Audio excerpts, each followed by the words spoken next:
또 시장에 이 공급 매물이 부족한 건 사실이다 보니까 공급 부족으로 집값이 장기적으로 무조건 오를 것이다라는 주장도 많이 있습니다. 이 주장에 대해서 좀 어떻게 보시나요? 이게 뭐 그렇게 이야기하고 계시는 분들을 저는 하도 많이 만나가지고 근데 그분들 중에 2022년 주택가격 폭락하는 걸 맞추시는 분이 있는가?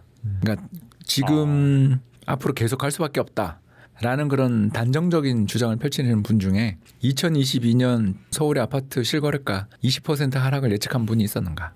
우리는 미래 전망에 대해서 좀 겸손할 필요가 있다. 저는 뭐 기껏 해봐야 올해 내년 정도는 시장이 좀 좋아 보입니다. 그는 뭐 소득이 증가하고 금리가 내려간 상태에서 이제 막 오르려고 그러기 때문에 효과가 지연돼서 그렇다. 이렇게 이제 전망을 했는데 앞으로 공급이 계속 부족할지 이걸 우리가 어떻게 하냐는 거죠. 그렇죠, 사실. 네. 왜냐하면 그 공급은 결국 정부 정책에 되게 많이 영향을 받는데 그러니까 수요는 금리가 좌우한다면 공급은 정부 정책이거든요. 그러면 정부 정책, 특히 그 부족한 주택 공급을 늘리는 정부의 정책 중에 가장 쉬운 게 택지 개발이고 그 다음으로 해볼 수 있는 게 용적률 완화잖아요. 만약에 서울 지역에 있는 아파트 용적률을 일괄적으로 한 400%까지 인상해 준다. 그럼 당장 집값은 폭등하겠죠. 왜냐하면 재건축 재개발 주택들의 매력이 올라갈 테니까. 네.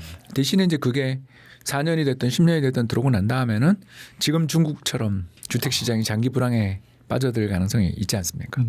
그렇기 때문에 지금 당장 우리가 보고 있는 현실이 너무 주택 가격의 상승을 시사한다고 해서 영원히 오른다, 뭐 계속 간다 이런 이야기를 하는 것은 굉장히 좀 제가 봤을 때 위험한 전망이다. 이렇게 볼 수 있겠고요. 그냥 우리가 볼 수 있는 것은 지금 당장의 정부의 착공인데 착공이 그림의 파란 선인데요. 네. 아직도 플러스가 아닙니다. 아, 그래서 2, 3년 뒤에 입주잖아요. 지금의 착공이. 그렇기 때문에 2, 3년 안에 주택 시장에 대규모 입주는 없다라는 건 뭐 불을 보듯 뻔한 사실인데 대신에 이제 여기 정부의 한 칼이 하나 더 있거든요. 바로 뭐냐면 3기 신도시 착공이. 예, 그래서 이렇게 지금 파란 선이 올해부터 내년, 내후년으로 할수록 이렇게 파란 선이 급격히 올라갈 가능성에 대해서 저는 충분히 가능성이 있지 않냐. 정부가 이 공공택지는 정부 마음이잖아요. 정부가 예산도 많이 집어넣고 거기다가 특히 국토 관련돼 있는 내년 예산안도 또 증액을 엄청 해주고 거기에 주택 시장에 또 가격을 인상하지 않도록 아주 저가의 주택 가격을 공급할 수 있도록 뭐 예를 들어서 지금 이번에 창릉 쪽에 20평대 중반 정도 되는 그런 주택들 보니까 한 6억 정도 전후로 분양가가 나오더라고요. 그러면 그 바로 옆이 은평구랑 마포인데 네. 거기 주택 가격이랑 비교해 보면 제가 봤을 때는 절반 값인 것 같거든요. 그러네요, 진짜. 예, 그러면 이제 그 물량이 나오면 그 입주가 쏟아지면 과연 버틸 수 있는가? 하남 교산도 6억에서 7억 정도로 보이는데 네. 거기도 이제 내년부터 분양 들어가거든요. 그러면 과연 옆에 있는 강동이나 위례 신도시는 괜찮은가?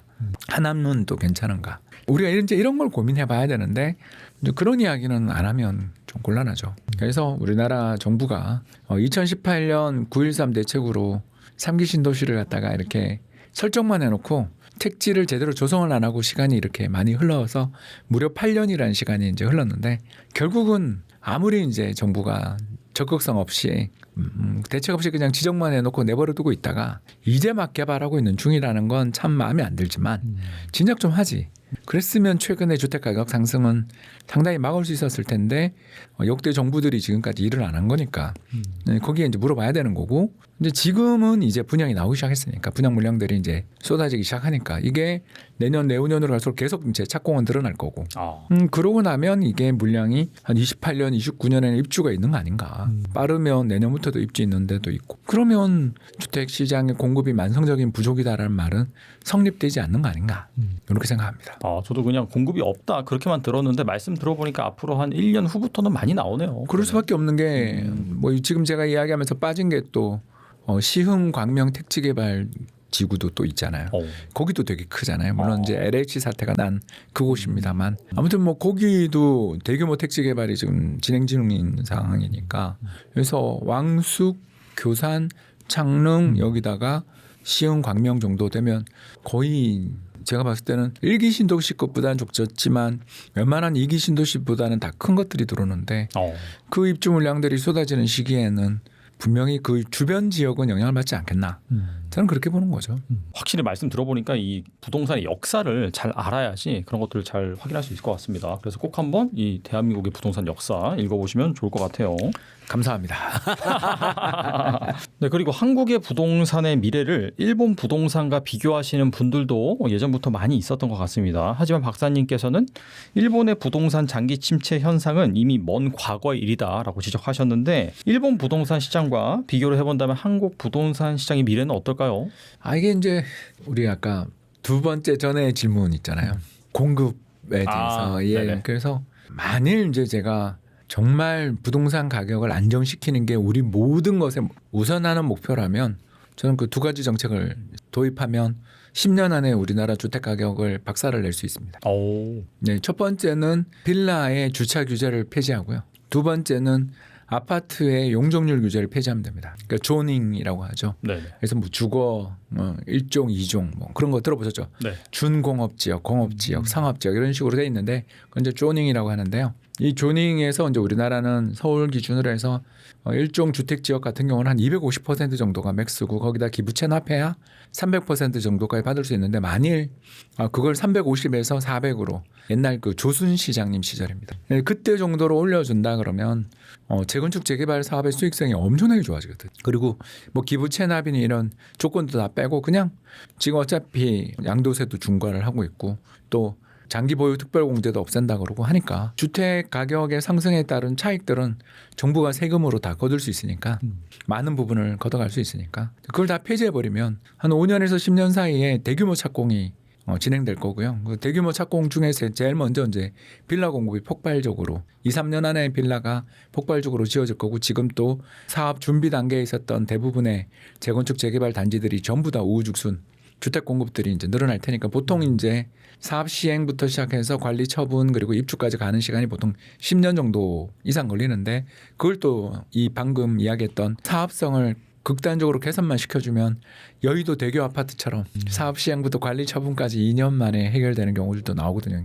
사업의 수익성이 좋아지면 이게 왜 하냐라는 사람들이 쑥 들어가게 돼 있잖아요. 그렇죠, 당연하죠. 네. 그런 면에서 그렇게 되면 이제 주택 공급이 1990년대 후반 수준의 대규모 주택 공급이 나오는 거고 그런 대규모 주택 공급이 나온다면 그 뒤 10년은 서울 주택 시장도 잃어버린 10년이 될 가능성이 있죠. 네, 이 이야기가 바로 일본입니다. 지금 제가 가져온 그림이 뭐냐면 GDP 대비 부동산 착공 비중인데요. 보시면 1980년대 후반부터 1990년대 중반까지 거의 10년 동안 GDP의 5에서 6%에 달하는 대규모 주택 공급을 했어요. 그러니까 집값이 빠질 수밖에 없는 거죠. 왜냐하면 이제 이때부터 지었던 집들이 계속 입주하고 있는데도 불구하고 이 정책의 기조가 바뀌지 않으면서 과잉 공급이 막 끝도 없이 이어진 거죠. 그렇게 돼서 이제 주택 시장이 붕괴되고 붕괴된 다음부터는 이제 주택 공급이 이전 1980년대에 비해서 지금 3분의 1 토막 내지는 반 토막 나 있는 상태에서 옆으로 기어가고 있는 걸 볼 수 있습니다. 자, 그러면 최근에는 어느 나라가 제일 위험한가? 바로 중국이죠.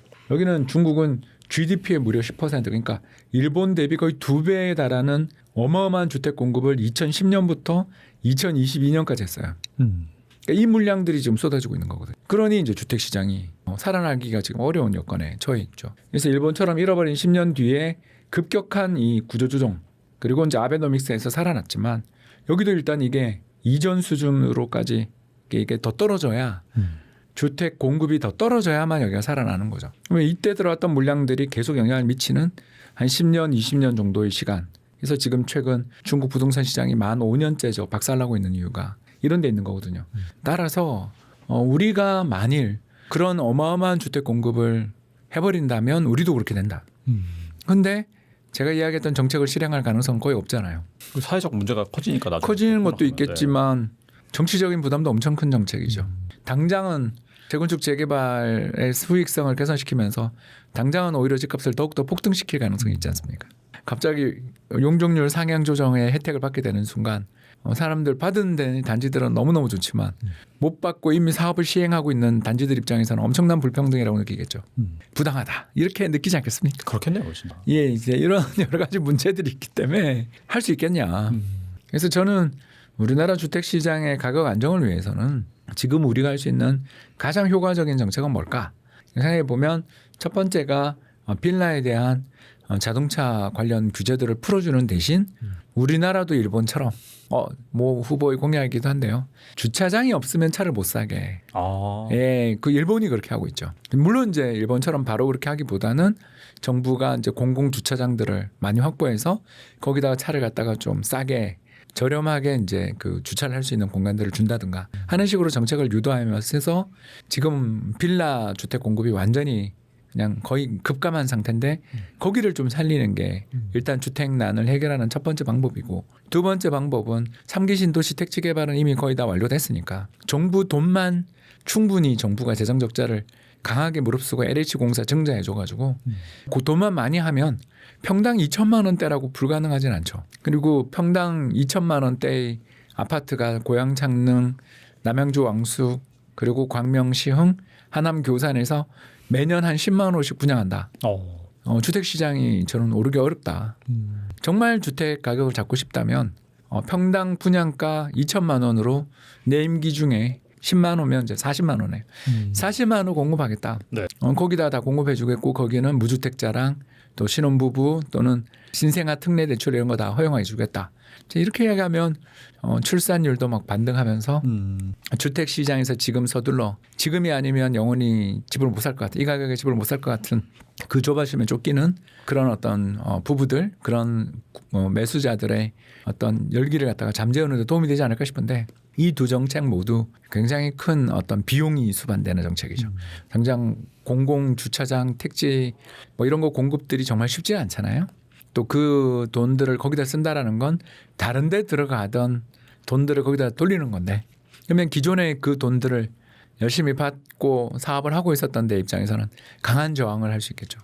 그렇기 때문에 뭐 된다 안 된다라는 말씀은 드릴 수 없지만 이런 쪽의 정책들이 강하게 나온다라면 전 충분히 우리나라 주택시장이 다시 또 2010년대 초반처럼 한 10년 5년 정도 그냥 물가 상승률보다 더 밑에 있는 그런 주택시장도 만들 수 있다고 생각합니다. 그러나 제가 이야기했던 이야기를 쭉 들으면서 홍 박사 그게 되겠어요 라고 말하실 분이 저는 되게 많지 않을까 그렇게 생각한다는 거죠.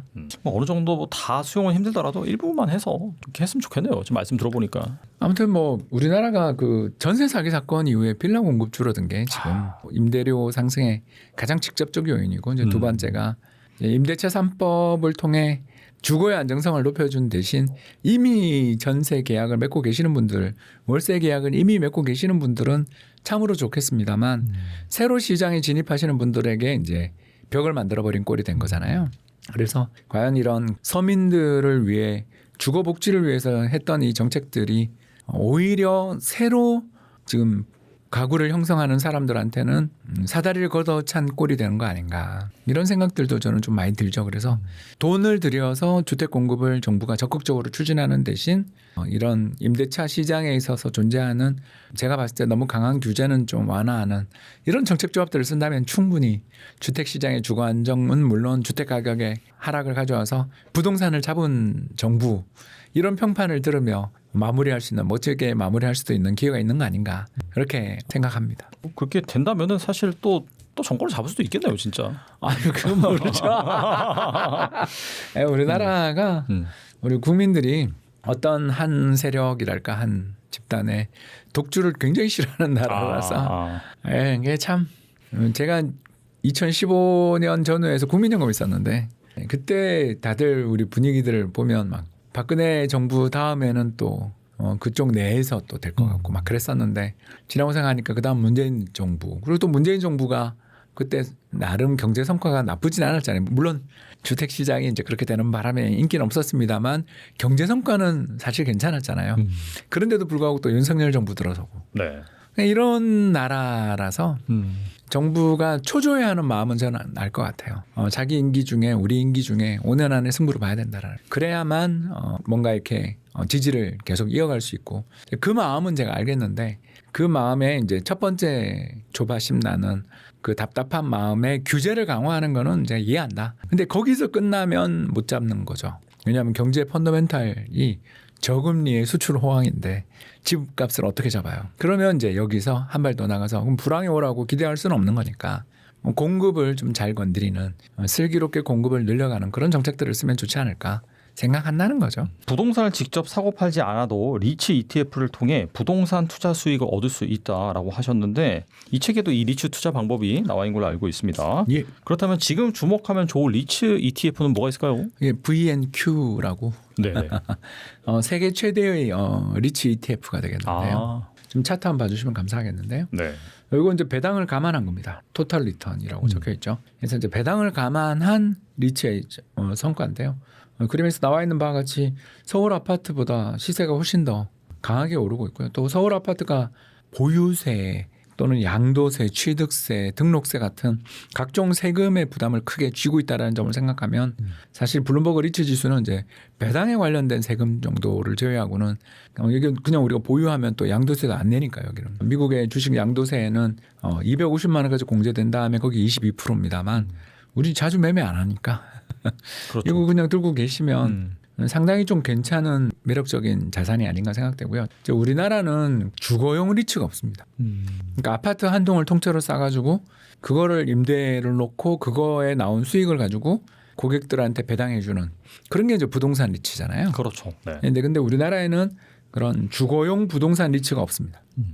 대부분 이번에 뭐 문제가 된 JR 리츠 이런 거 보면 유럽에 투자하고 있고 또 뭐 신한 리츠 예를 들어서 롯데 리츠, SK 리츠 등등 보면 다 사옥이거나 각종 관련돼 있는 수처리 시설들 이런 쪽입니다. 그러니까 상업용 부동산 내지 오피스 그리고 물류센터, 하수처리 시설, 정화 시설 이런 거에 대한 투자들이라서 우리가 알고 있는 주거용 부동산하고 거리가 좀 많이 있습니다.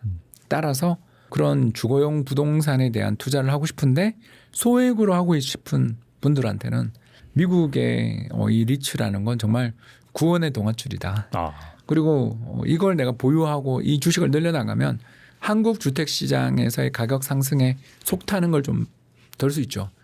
왜냐하면 내가 여기 투자해서 더 높은 수익을 얻으면 되고 또 나는 미국의 부동산 지분을 가지고 있는 거니까. 그리고 미국 부동산이랑 한국 부동산은 결과적으로는 같이 가는 거니까.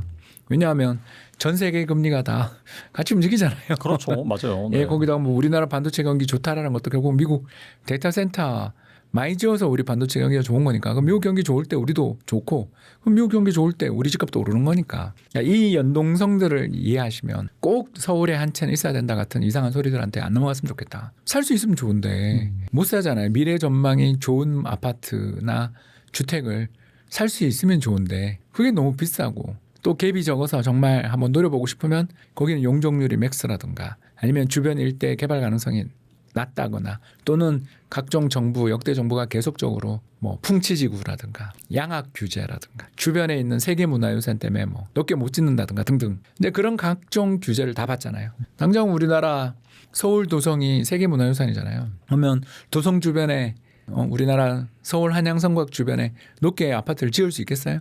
근데 그런 거 못 짓는데 거기다가 막 싸다고 과연 우리가 이제 투자를 하는 게 상당히 고수의 영역이라는 거죠.